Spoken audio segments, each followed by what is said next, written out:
Attention à tes paroles. Pourquoi tes mots bloquent tes manifestations? Bienvenue dans cette transmission divine, biblique et ésotérique présentée par Coco Luz, coach spiritualité et développement personnel, mentor manifestation et loi d'attraction. Il existe un jeûne dont presque personne ne parle. Ce n'est pas un jeûne de nourriture, c'est un jeûne de langage. Parce que beaucoup de personnes veulent manifester l'abondance, mais continuent de parler comme si elles vivaient dans la pénurie. Elles prient pour la prospérité, puis disent dans la même journée « Tout est cher, c'est difficile en ce moment, on verra bien, j'espère que ça va marcher ». Et sans s'en rendre compte, chaque mot devient une signature énergétique, une instruction envoyée à la réalité. Aujourd'hui, je vais te révéler pourquoi ta bouche peut bloquer ta manifestation et comment pratiquer ce que j'appelle le jeûne vibratoire du langage. Le son de la pénurie. Chaque mot que tu prononces transporte une fréquence, pas seulement émotionnelle, structurelle. Lorsque tu te plains, même légèrement, tu ne fais pas que décrire une situation, tu l'amplifies. Parce que l'attention plus la répétition égale programmation. Dans l'économie actuelle, incertaine, volatile, saturée d'informations, il est devenu normal de commenter la difficulté. Les gens disent « Les temps sont durs, tout augmente, l'avenir est compliqué ». Mais ce langage collectif crée un champ collectif. Et plus tu participes à ce champ, plus tu le renforces dans ta propre réalité. C'est ce que j'appelle le son de la pénurie. Une fréquence linguistique qui maintient l'esprit dans l'observation du manque. La Bible le formule avec une simplicité radicale. La vie et la mort sont au pouvoir de la langue. Cela signifie que ta parole ne décrit pas seulement la réalité, elle participe à sa création. Et c'est pour ça que le premier pas vers une manifestation accélérée est un jeûne de langage basse fréquence, un nettoyage verbal. La mécanique vibratoire du langage. Dans la manifestation, beaucoup pensent que seules les pensées comptent. Mais la parole est plus puissante. Pourquoi? Parce qu'elle transforme une pensée en vibration physique. Un mot prononcé est une onde sonore, une fréquence mesurable, une information envoyée dans l'environnement. Lorsque tu dis « je n'y arrive pas », ton cerveau l'enregistre comme une instruction. Ton système nerveux se met en cohérence avec cette affirmation. Et ton comportement s'ajuste inconsciemment. C'est pour cela qu'il existe deux types de langage. Le langage d'observation et le langage de commandement. Le langage d'observation décrit le présent. C'est compliqué, je suis fatigué, je manque de temps. Le langage de commandement dirige la réalité. Je trouve des solutions. Les ressources arrivent. Les portes s'ouvrent.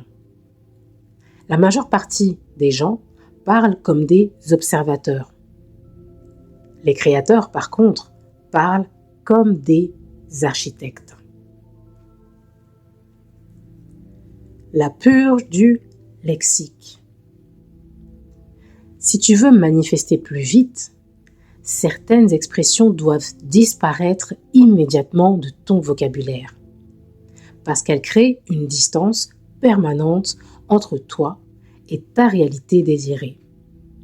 Voici quelques exemples. J'essaye. Essayer implique l'échec potentiel. J'espère. Espérer place la solution à l'extérieur de toi. J'ai besoin.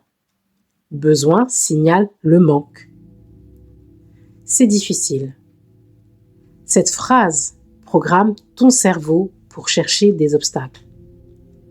Ces mots semblent anodins, mais répétés des centaines de fois, ils sculptent ton identité. Le remplacement est simple. Tu passes de la lutte à l'identité. Au lieu de dire « j'essaie de réussir », tu dis « je construis ». Au lieu de dire « j'espère que ça va fonctionner », tu dis « je crée les conditions ». Au lieu de dire « j'ai besoin d'argent », tu dis « je développe des sources d'abondance ». Ce changement linguistique réaligne ton système interne avec une réalité d'expansion. Discipliner la langue. Mais comprendre ne suffit pas. La transformation demande de la discipline. Je te propose un protocole simple. Un jeûne verbal de 7 jours. Pendant 7 jours, tu observes chaque mot, chaque plainte, chaque commentaire négatif, chaque justification cynique. Si une phrase basse fréquence sort de ta bouche, tu la corriges immédiatement, sans culpabilité, juste avec conscience.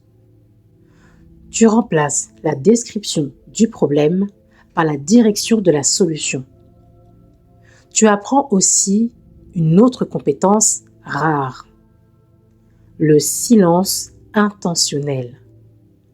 Parce que parfois, la meilleure manière d'éviter une parole désalignée est de ne rien dire. Le silence est un reset énergétique. Il empêche ton système nerveux de retomber dans les anciennes habitudes. Matérialisé par le commandement divin. Lorsque ta parole devient cohérente, ton environnement commence à changer. Pas par magie, mais par réorganisation. Tes décisions deviennent plus claires, tes interactions deviennent plus puissantes, les opportunités deviennent plus visibles, parce que ton identité vibratoire a changé. Dans l'analyse spirituelle profonde, la parole divine n'est jamais passive. Dieu ne décrit pas la lumière, il la déclare. Que la lumière soit. C'est un commandement créatif. Et lorsque tu réalignes ta parole avec ton identité divine, ta langue cesse d'être un commentaire. Elle devient un instrument de création. Observe ta réalité actuelle. Elle porte la signature de ton langage passé. Mais si tu purifies ton vocabulaire, si tu disciplines ta langue, si chaque mot devient cohérent avec ton futur, alors ta parole cesse d'être une habitude. Elle devient une architecture. Et ta réalité commence à s'organiser autour de cette nouvelle fréquence. Je te remercie de ton écoute. Si cette transmission divine t'a plu, mets-moi un like et surtout abonne-toi pour ne pas manquer la prochaine transmission divine. Je te partage le protocole jeûne de parole 7 jours dans le cercle de manifestation. Clique sur le lien en description pour rejoindre le cercle. À bientôt dans une prochaine transmission divine.